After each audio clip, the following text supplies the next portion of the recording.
कड़वी सच्चाइयां सच हो रही है वो बातें जरूर देखिए। महाभारत के समय की बात है।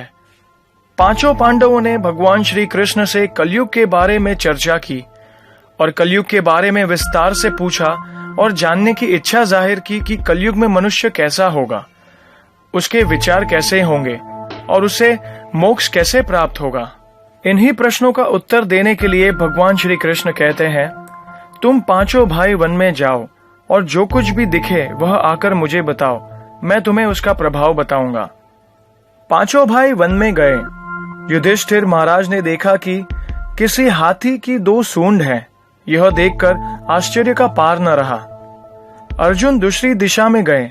वहां उन्होंने देखा कि कोई पक्षी है, उसके पंखों पर वैद की ऋचाएं लिखी हुई है, पर वह पक्षी मुर्दे का मांस खा रहा है। यह भी आश्चर्य है। भीम ने तीसरा आश्चर्य देखा कि गाय ने बछड़े को जन्म दिया है और बछड़े को इतना चाट रही है कि बछड़ा लहूलुहान हो जाता है। सहदेव ने चौथा आश्चर्य देखा कि 6-7 कुएं हैं और आसपास के कुओं में पानी है, किंतु बीच का कुआं खाली है। बीच का कुआं गहरा है, फिर भी पानी नहीं है। पांचवें भाई नकुल ने भी एक अद्भुत आश्चर्य देखा कि एक पहाड़ के ऊपर से एक बड़ी शिला लुढ़कती लुढ़कती आती है और कितने ही वृक्षों से टकराती है, पर उन वृक्षों के तने उसे रोक न सके। कितनी ही अन्य शिलाओं के साथ टकराई, पर वह भी रोक न सकी। अंत में एक अत्यंत छोटे से पौधे का स्पर्श होते ही वह स्थिर हो गई। पांचों भाइयों के आश्चर्यों का कोई पार नहीं था। शाम को वे श्री कृष्ण के पास गए और अपने अलग अलग दृश्यों का वर्णन किया। युधिष्ठिर कहते हैं, मैंने 2 सूंड वाला हाथी देखा तो मेरे आश्चर्य का कोई पार न रहा। तब श्री कृष्ण कहते हैं, कलयुग में ऐसे लोगों का राज्य होगा जो दोनों ओर से शोषण करेंगे, बोलेंगे कुछ और करेंगे कुछ और। ऐसे लोगों का राज होगा। इससे तुम पहले राज कर लो। अर्जुन ने आश्चर्य देखा कि पक्षी के पंखों पर वैद की ऋचाएं लिखी हुई है और पक्षी मुर्दे का मांस खा रहा है। इसी प्रकार कलयुग में ऐसे लोग रहेंगे जो बड़े बड़े पंडित और विद्वान कहलाएंगे, किंतु वे यही देखते रहेंगे कि कौन सा मनुष्य मरे और हमारे नाम से संपत्ति कर जाए। संस्था के व्यक्ति विचारेंगे कि कौन सा मनुष्य मरे और संस्था हमारे नाम को हो जाए।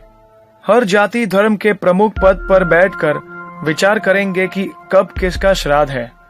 चाहे कितने भी बड़े लोग होंगे, किंतु उनकी दृष्टि तो धन के ऊपर ही रहेगी।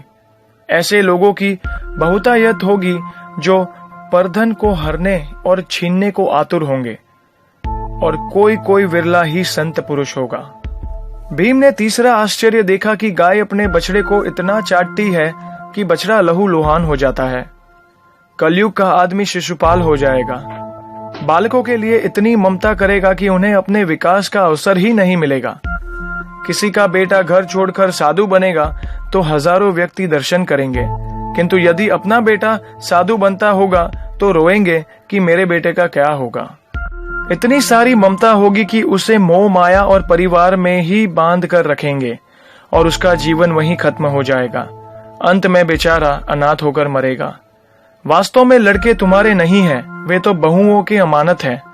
लड़कियां जमाइयों की अमानत है और तुम्हारा यह शरीर मृत्यु की अमानत है और तुम्हारी आत्मा परमात्मा की अमानत है। सहदेव ने चौथा आश्चर्य यह देखा कि 5-7 भरे कुएं के बीच का कुआं एकदम खाली था।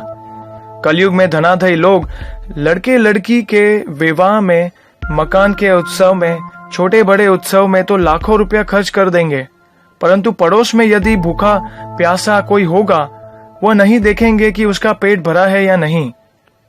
दूसरी ओर मौज मौज में शराब, कबाब, फैशन या व्यसन में पैसे उड़ा देंगे, किंतु किसी के 2 आंसू पोंछने में उनकी रुचि न होगी, और जिनकी रुचि होगी उन पर कलयुग का प्रभाव नहीं होगा, उन पर भगवान का प्रभाव होगा। पांचवा आश्चर्य यह था कि एक बड़ी चट्टान पहाड़ से लुढ़की। वृक्षों के तने और चट्टाने उसे रोक न पाए, किंतु एक छोटे से पौधे से टकराते ही वह चट्टान रुक गई। कलयुग में मानव का मन नीचे गिरेगा, उसका जीवन पतित होगा। यह पतित जीवन धन की शिलाओं से नहीं रुकेगा, न ही सत्ता के वृक्ष से रुकेगा, किंतु हरि नाम के एक छोटे पौधे से रुकेगा। हरि कीर्तन के एक छोटे से पौधे से मनुष्य का जीवन पतन होना रुक जाएगा। तो ये थी वो 5 कड़वी सच्चाइयां जो भगवान श्री कृष्ण ने महाभारत काल में 5 पांडवों को बताई थी। जय श्री कृष्ण।